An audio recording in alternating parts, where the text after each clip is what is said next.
Sir Manasupe was set up at the Finance Department in June this year to re-establish accounting systems as well as transparency and good governance in the department. He said with the management's assistance and that of the Solicitor General, they were able to place billing restrictions to the commitment of funds outside the budget. They also built in restrictive mechanisms to prevent expenditures outside the budgets and also assess processes dealing with judgment debts and legal fees.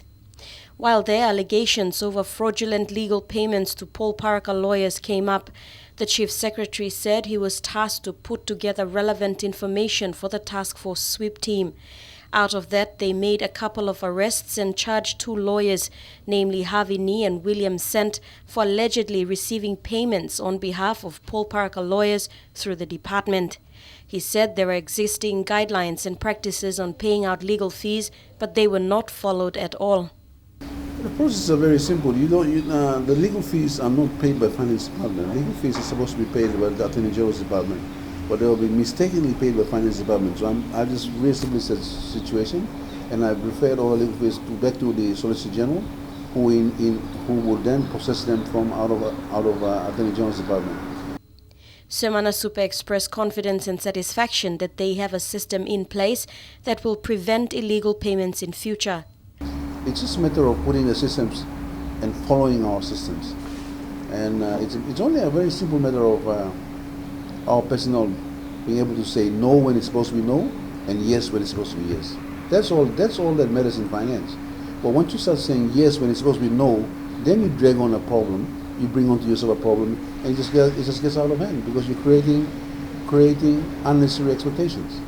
Reports of these undertakings have been presented to Finance Minister James Marape. Minister Marape said during the recent appointment of the new Finance Secretary that Finance Department officers must concentrate on doing their job accountably and honestly because they manage the public's money. You must continue to pump work, and not pump money. You must continue to pump work. Many of us think about work in finance as money, and I'd like to detach from the concept of money and see your work in the spirit of work. The next task is to fill in all positions of provincial treasurers and other vacancies. 95% of vacancies in the provincial treasury offices have been filled. New Finance Secretary Dr. Ken Ngangan will take on the task of completing this process. Sir Manasupe said with the government's new plan to give provincial and district budgets, it is vital to have a working treasury office in place to implement the budget. Salome Vincent, National MTV News.